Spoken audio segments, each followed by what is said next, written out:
Ini lebih halus, smooth banget.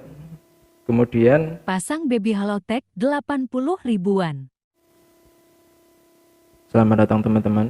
Di video ini saya akan berbagi sedikit informasi. Jadi baru-baru ini saya membeli bottom bracket Halotek 2. Ini saya beli di salah satu e-commerce. Harganya sekitar 85 ribuan. Bentuknya seperti ini, kualitasnya bisa teman-teman lihat sekilas di video ini. Nah, pertama kita bahas dari material. Ini materialnya dari alloy. Jadi dia pakai CNC ya. Dan ini tanpa merek. Ini tidak ada mereknya. Ya, tidak ada. Oke, saya sekarang pakai bottom bracket dari Shimano. Entah seri apa lupa, kalau nggak salah itu R540. Dan sebenarnya dari apa yang ada di gambar di marketplace-nya, di e-commerce-nya itu beda dengan apa yang saya dapat. Jadi kalau yang di e-commerce itu sininya agak sini. Nah, ini ya. Nanti bisa lihat di gambar di sini, nggak masalah sih, harga segitu juga. Dan di sini saya dapat satu unit bottom bracket sepasang kanan kiri, tengahnya ini plastik buram seperti ini ya. Terus dapat 3 spacer, ini nggak tahu bahannya apa, sepertinya plastik sih, dari suara-suaranya itu kayak plastik. Nah, untuk loncer atau enggak ini jangan teman-teman harap seperti BB yang seramik ya. Kalau ini tuh bearing biasa, steel bearing. Jadi kalau teman-teman buka e-commerce itu ada yang jualan steel bearing juga. Yang terjangkau itu harganya sekitar 80 ribuan, itu dapat sepasang kanan kiri. Nah, ini 85.000 udah satu unit seperti ini, berikut dengan spacer. Berarti ini bearing kemungkinan yang murah ini ya, yang di pasaran sekitar 30 ribuan mungkin. Nah, peloncarannya seperti apa? Kalau sekilas seperti ini. Nah, ini ada coakan ya. Putarannya ya khas lah buat bearing baru. Ini halus. Kebetulan saya dapat kanan kiri itu sama loncernya. Ini bisa dilepas ya, seperti ini. Nah, ini spacernya. Jadi kalau misal ternyata BB-nya itu terlalu panjang di frame teman-teman, bisa pakai spacer. Atau mungkin untuk bikin cranknya agak menjauh dikit dari frame, kita bisa masukkan spacer juga. Jadi kesan pertamanya itu saya pegang BB ini itu terkesan agak berat.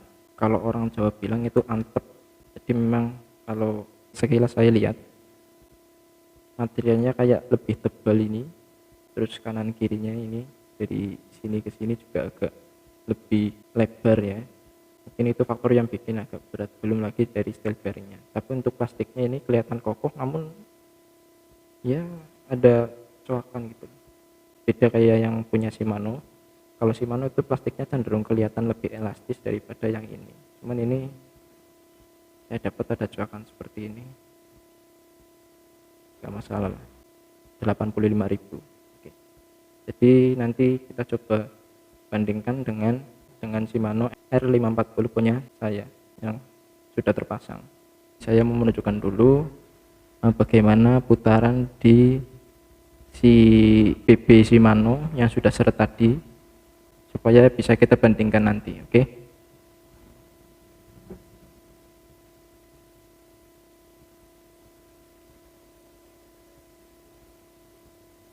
Putarannya seperti itu ya. Nah, gimana teman-teman? Ini mungkin kondisinya masih cukup loncer ya. Cuman kendala yang saya rasakan adalah si BB yang seret ini bikin gesekan itu jadi berasa. Gesekannya itu karena bergetar, di sini bergetar itu kalau kita dengerin ke frame ini itu kita bisa dengar putarannya.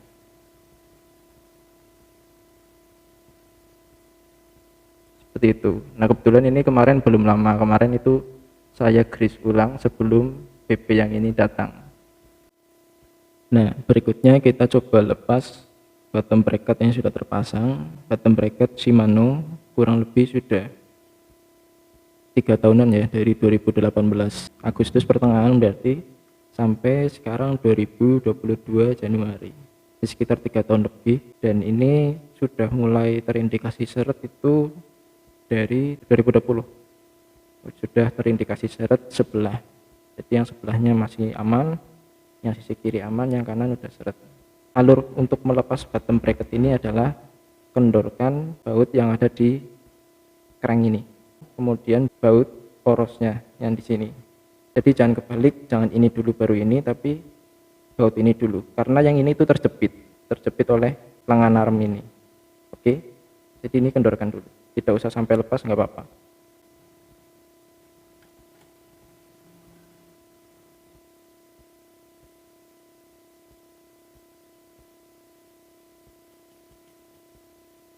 Arahnya sama, normal ya, ke kiri. Nah, seperti ini. Sudah kendur. Jadi kalau bisa itu bergantian, baik mengendorkan maupun mengencangkan, biar tidak terbebani sebelah gitu.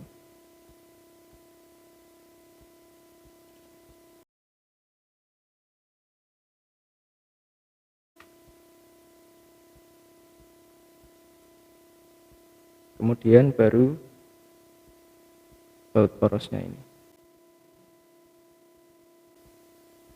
Untuk memasang baut poros ini juga ada tipsnya, jadi simak sampai habis. Nah, ini bisa kita lepas ya, nah gini ya.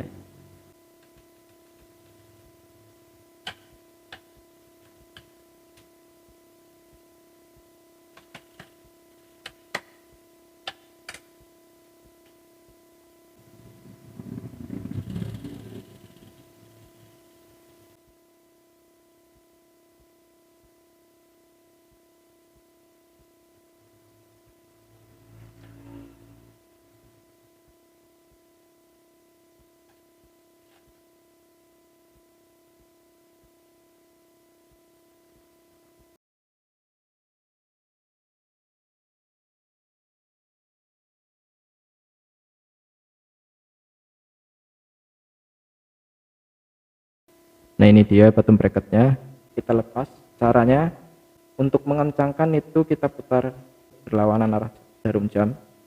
Nah, untuk mengendorkannya searah jarum jam. Ini untuk sisi kanan ya.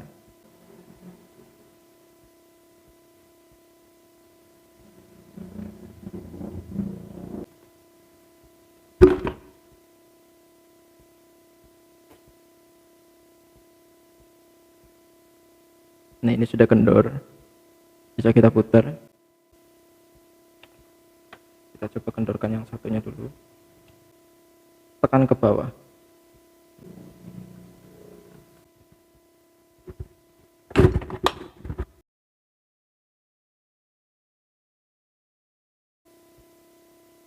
Ini dia, teman-teman bisa lihat perbedaannya. Jadi yang sebelah kanan ini agak lebih tebal, kemudian dratnya juga lebih banyak, jadi komponen alloynya itu lebih banyak. Yang ini lebih ringan, cuman karena ini sudah seret, beberapa kali saya buka juga itu sudah kelihatan ya. Nah, ini sebelah kanan. Kalau yang kiri itu masih muter tapi udah nggak halus. Selanjutnya kita pasangkan bottom bracket ini. Kita coba dulu pasang apakah nanti butuh spacer atau enggak. Tapi secara dimensi dengan bottom bracket yang sebelumnya sih harusnya tidak perlu ya. Perlu diingat ini ada tandanya L dan R, ini nggak bisa dibolak-balik ya, karena ini tipenya BSA atau drat English. Jadi si dratnya ini nggak bisa dipertukarkan. Jadi untuk L itu di kiri, R di kanan. Karena ini buat ngetes saja ya, jadi alangkah baiknya beri sedikit grease di bagian ini supaya dratnya awet.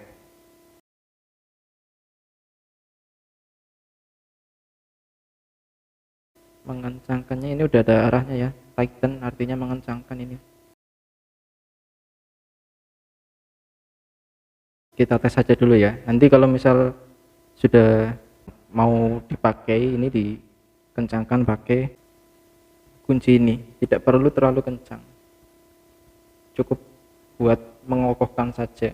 Kalau terlalu kencang nanti melepasnya agak susah, butuh tenaga, apalagi kalau misal lama nggak dilepas, misal dalamnya kotor, dilepas makin susah. Oke.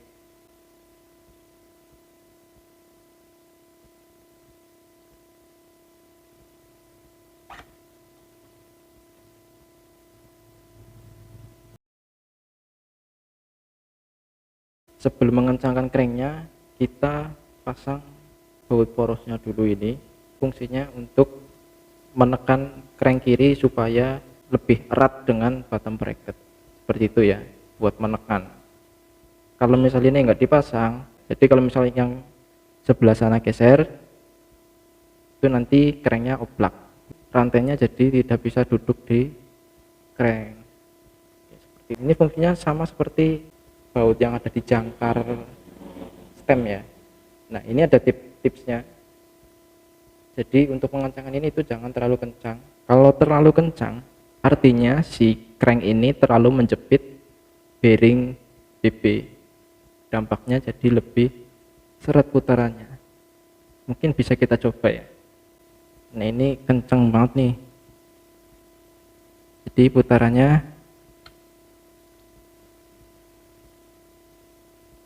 seperti ini.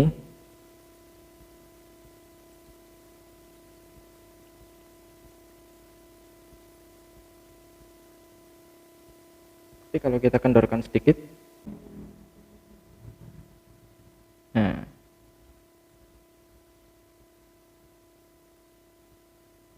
putarannya jadi lebih ringan karena enggak tertekan si BB-nya, si bearingnya itu enggak tertekan.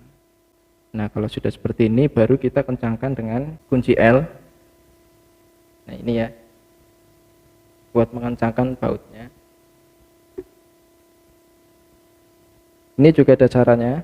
Jadi mengencangkan baut ini itu bagusnya yang baik itu bergantian. Ini kita kencangkan. Nah ini sudah kerasa berat, tukar.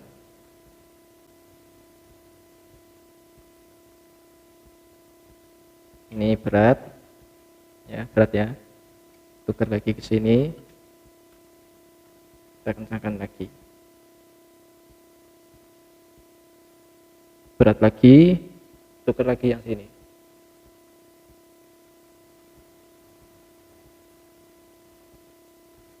Nah kalau udah sama-sama berat seperti ini, kita kencangkan sedikit lagi, pelan-pelan. Karena di sini kita nggak pakai kunci torsi ya. Nah, bagusnya pakai kunci torsi.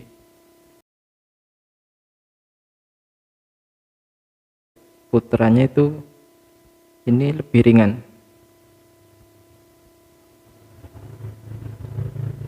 Ini kalau saya rasakan di pedal ini sambil pegang pedal, saya putar, ini lebih halus, smooth banget. Kemudian nggak terdengar ada bunyi gesekan di frame karena ini framenya alloy ya. Jadi gesekan di sini tuh bisa terdengar di sini, bahkan di bagian head tube seperti itu. Jadi alloy itu peredaman getarannya kurang. Nah ini sudah nggak terdengar dan ini smooth banget. Kalau saya putar set,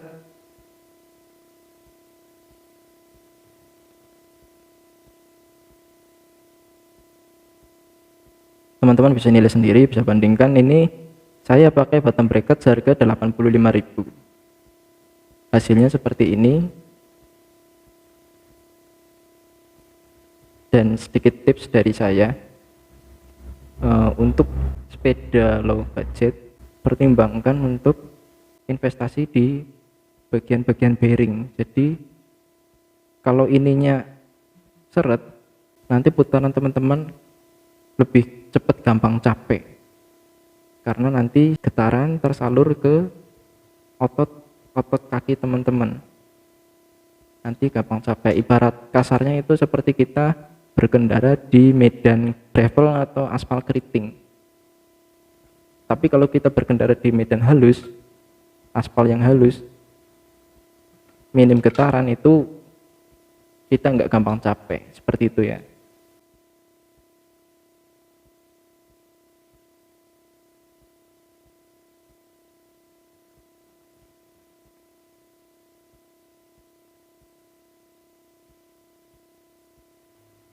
Baik, bisa teman-teman nilai bagaimana kualitas dari PP ini. Untuk keloncerannya ini belum termasuk dengan beban rantai dan beban pengendara di atasnya. Jadi perlu review jangka panjang untuk bisa mengolahnya kembali. Jadi jangan lupa teman-teman tinggalkan pertanyaan di kolom komentar. Kira-kira menurut teman-teman harga 85.000 ini worth it nggak sih?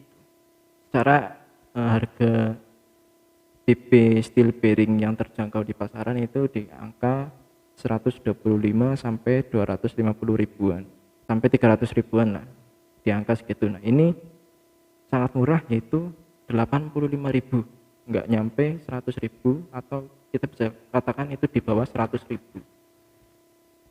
Kira-kira worth it atau enggak? Oke, sekian dari saya. Teman-teman jangan lupa subscribe, dan tadi tinggalkan pertanyaan di kolom komentar, atau boleh kasih kritik, saran dan masukan. Terima kasih.